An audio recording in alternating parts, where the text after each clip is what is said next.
امید ہے آپ سب خیریت سے ہوں گے۔ اگر آپ نے ابھی تک ہمارا چینل سبسکرائب نہیں کیا تو اسے ابھی سبسکرائب کر لیں اور بیل آئیکن کو دبانا بالکل بھی مت بھولیں۔ شکریہ۔ نمبر 10، فیری ٹیل۔ فیری ٹیل کی کہانی امید کے گرد گھومتی ہے۔ ایک نوجوان متوسط طبقے کی لڑکی جو شہزادی کی زندگی گزارنے کا خواب دیکھتی ہے اور وہ ہمیشہ امیر بننے کے لیے فوری اسکیموں کی تلاش میں رہتی ہے۔ اس کی زبردست جستجو میں امید کی گود میں ایک شاندار چیز گرتی ہے جب اسے ایک شو کا دعوت نامہ موصول ہوتا ہے جو اس کے خوابوں کو پورا کرنے کا وعدہ کرتا ہے، لیکن اسے جلد ہی احساس ہو جاتا ہے کہ حقیقی زندگی میں کوئی پریاں یا جادوئی منتر نہیں ہوتے اور ہر چیز کی قیمت بھاری ہوتی ہے۔ بے خوف امید اپنے خوابوں کو حقیقت بنانے کے لیے ایک سفر پر نکلتی ہے، عجیب و غریب کرداروں کا سامنا کرتی ہے اور زندگی، رشتوں اور خوشی کے بارے میں قیمتی سبق سیکھتی ہے۔ اپنے دوستوں اور خاندان والوں کی مدد سے امید کو پتہ چلتا ہے کہ زندگی میں اصل جادو اندر سے آتا ہے۔ نمبر 9، ہم تم۔ آدم سلطان اور نیہا قطب الدین بچپن کے حریف اور پڑوسی ہیں۔ آدم کا بڑا بھائی سرمد ایک پیشہ ور باورچی ہے اور ایک ریسٹورنٹ کا مالک ہے، اور سرمد کو نیہا کی بڑی بہن ماہا سے محبت ہے۔ ماہا کو یوگا کرنے کا شوق ہے اور اپنے جسم کو شکل میں رکھنا اور اپنی خوراک کا خیال رکھنا۔ قطب الدین، نیہا اور ماہا کے والد اپنی بیٹیوں سے زیادہ آدم پر توجہ دیتے ہیں کیونکہ اس نے ہمیشہ بیٹا نہ ہونے پر افسوس کا اظہار کیا ہے۔ آدم، جس کے اپنے والد نے ساری زندگی مالی اور جذباتی دیکھ بھال کے والد کے فرائض کو نظر انداز کیا ہے، قطب کا بھی دل کی گہرائیوں سے احترام اور خیال رکھتا ہے۔ نمبر 8، عشق کی جلیبی۔ محمد بھٹہ کیٹرنگ کے کئی دہائیوں پرانے خاندانی کاروبار کے مالک ہیں۔ اپنے دونوں بیٹوں رفاقت اور صداقت کو اپنے کاروبار کا حصہ بنانے کی ان کی خواہش ادھوری رہ جاتی ہے کیونکہ ان کے بیٹے اپنے خاندانوں سمیت بیرون ملک آباد ہیں۔ اپنی بیٹیوں سے مایوس ہو کر محمد بھٹہ اپنے خاندانی کاروبار کو اپنے اکلوتے داماد عاشق حسین اور پوتے باسم کی دیکھ بھال میں دے دیتے ہیں۔ باسم، ایک خوبصورت نوجوان، بیرون ملک جانے کا خواب دیکھتا ہے لیکن کافی مایوس ہے اور اپنی زندگی کی ہر تکلیف کی شکایت کرتا ہے۔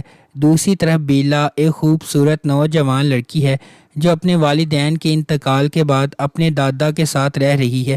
ایک سمجھدار اور محنتی لڑکی ہونے کے ناطے بیلا اپنے کزن باسم کے رویے کو نظر انداز کرتی ہے اور وہ دونوں ہمیشہ ایک دوسرے سے جھگڑتے رہتے ہیں۔ نمبر 7، کالا ڈوریا۔ کالا ڈوریا کی کہانی ماہ نور اور اسفند کی زندگی کے گرد گھومتی ہے جن کے کردار بالترتیب ثنا جاوید اور عثمان خالد بٹ نے ادا کیے ہیں۔ ان کے درمیان محبت نہیں ہے اور وہ مسلسل لڑتے رہتے ہیں۔ وہ دونوں ایک ہی کالج کے طالب علم ہیں اور ایک دوسرے کو مسلسل چھیڑنے کی عادت رکھتے ہیں۔ اسفند اور ماہ نور کی لڑائی ایک دلچسپ رشتہ ثابت ہوتی ہے جو ان کے درمیان استوار ہوا۔ آخر میں وہ ایک دوسرے کے ساتھ محبت کرنے لگتے ہیں، تاہم یہ خبر ان کے گھر والوں کے لیے ایک حیران کن ہے کیونکہ وہ اس بات کا تصور بھی نہیں کر سکتے۔ نمبر 6، شہنائی۔ شہنائی ایک پاکستانی ڈرامہ سیریز ہے جسے ARY ڈیجیٹل پر نشر کیا گیا۔ اسے احمد بھٹی نے ڈائریکٹ کیا ہے اور آئی ڈریم انٹرٹینمنٹ نے اسے پروڈیوس کیا ہے۔ اس ڈرامے کی مرکزی کاسٹ میں رمشا خان اور عفان وحید شامل ہیں۔ اس ڈرامے کی ٹوٹل 26 اقساط ہیں۔ میرب اور بخت کی زندگی پر ان کے والدین کی حکومت ہے۔ دونوں ایک دوسرے سے زبردستی شادی کر رہے ہیں، لہٰذا وہ ایک ساتھ مل کر اپنی شادی منسوخ کرنے کا ارادہ رکھتے ہیں۔ نمبر 5، Chaudhry and sons. Chaudhry and sons ایک ہلکے مزاج کا فیملی ڈرامہ ہے جو فیملی ری یونین کے گرد گھومتا ہے۔ دلدار علی ایک قابل احترام آدمی ہیں جو پرانی خاندانی روایات اور اقدار کا بہت زیادہ احترام کرتے ہیں۔ شروع سے ہی اسے اس حقیقت پر فخر ہے کہ اس کے خاندان میں کسی نے بھی ان کے قریبی خاندان سے باہر شادی نہیں کی، جب تک کہ اس کی اپنی بیٹی صباحت نے اسے مایوس نہیں کیا، جبکہ اس نے اس سے تمام خاندانی تعلقات منقطع کر لیے تھے۔ دوسری جانب صباحت اپنے شوہر کے ساتھ کافی عرصہ قبل ایک حادثے میں انتقال کر گئی تھی۔ وہ اپنی بیٹی پری کو اپنی دادی ملکہ بیگم کی دیکھ بھال میں چھوڑ گئی تھی۔ پری اور ملکہ بیگم کی حقیقت سے بے خبر دلدار علی اور اس کے خاندان نے ان کا پرتپاک استقبال کیا اور ان کا بہت خیال رکھا۔ دلدار علی کے پوتوں میں سے ایک بلال ایک نوجوان اور خوبصورت آدمی ہے جو پوری طور پر پری سے اس کی حقیقت کو جانے بغیر اس کی محبت میں گرفتار ہو جاتا ہے۔ نمبر 4، چپکے چپکے ڈرامہ نواب خاندان کے بارے میں ہے۔ نواب صاحب کی 2 بیویاں تھیں، نائک پرور اور نائک بخت۔ نواب صاحب نے ان دونوں کے ساتھ یکساں سلوک کیا اور وہ ملحقہ مکانوں میں رہتے ہیں۔ ایک نواب ہاؤس کہلاتا ہے جہاں نائک بخت رہتی ہیں اور دوسرا نواب ولا جہاں نائک پرور رہتی ہیں۔ دونوں بیویوں کے درمیان کبھی نہ ختم ہونے والے تنازعات ہیں، کیونکہ نواب صاحب نے نائک پرور کے ساتھ اپنی شادی کے 2 ماہ بعد ہی نائک بخت سے شادی کر لی تھی۔ نائک پرور اور نائک بخت دونوں کے 2 بچے ہیں۔ نمبر 3، سنو چندہ ارسلان جمشید علی اور عجیہ نزاکت علی کزن ہے اور مشترکہ خاندان میں رہتے ہیں۔ ان کے گھر والوں نے ان کی شادی ان کے دادا کی آخری خواہش کی وجہ سے اس وقت کر دی تھی جب وہ بچے ہی تھے، لیکن رخصتی ابھی ہونا باقی ہے۔ بی جان ان کی دادی اور خاندان کی سربراہ کے 2 بیٹے ہیں، جمشید علی اور نزاکت علی، اور ایک بیٹی معصومہ جس کی شادی جلال خان سے ہوئی ہے۔ وہ کراچی میں رہتے ہیں۔ جمشید علی کی شادی شاہانہ سے ہوئی اور نزاکت علی کی نائمہ سے۔ جیا کا ایک چھوٹا بھائی دانیال نزاکت علی بھی ہے جو ایک خواہش مند نیوز رپورٹر ہے۔ جیا کا خواب ہے کہ وہ BBA کے بعد اعلیٰ تعلیم کے لیے لندن اسکول آف اکنامکس میں داخلہ لے۔ ارسل اور جیا بچپن کے ساتھی ہیں جو ایک دوسرے سے مذاق کرتے ہیں۔ بی جان نے اپنے شوہر کی آخری خواہش کو پورا کرنے کے لیے ارسل اور جیا کی رسمی شادی اور رخصتی کروانے کا فیصلہ کیا۔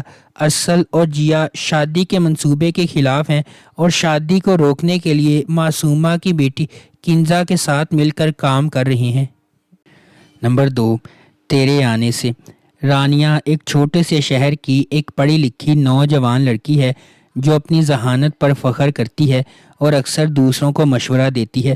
خالہ اماں کے گھر جب وہ ماہر سے ملتی ہے تو ابتدا میں اسے اس کا شوق نہیں ہوتا تھا۔ ماہر جو کہ خالہ اماں کا پیارا پوتا ہے، ہمیشہ ماہر کی رائے رکھنے والی فطرت کو نیچا دکھایا جاتا ہے۔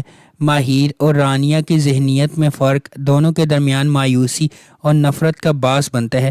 ان کے بڑے ہوئے خاندان کی شمولیت سے ماہر اور رانیہ دونوں کے رویے اور تعلقات متاثر ہونے لگتے ہیں۔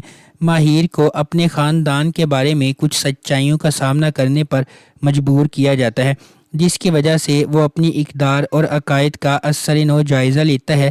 در اثنا رانیہ کو ثقافتی توقعات اور خاندانی حرکیات کے ساتھ آنے والے چیلنجز سے نمرد آزما ہوتے ہوئے اپنے جذبات اور خواہشات کو نیویگیٹ کرنا پڑتا ہے۔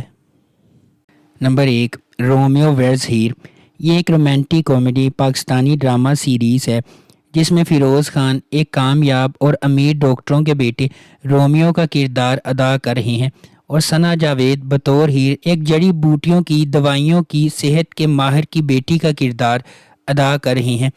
کالج کے 2 پیارے جو بالکل مختلف خاندانی پس منظر سے آتے ہیں اور آخر کار تمام مشکلات کے باوجود شادی کرنے کا فیصلہ کرتے ہیں۔ اگر آپ کو ہماری یہ ویڈیو پسند آئی ہے تو اسے لائک کریں، شیئر کریں اور ہمارے چینل کو سبسکرائب کرنا بالکل بھی مت بھولیں۔ شکریہ۔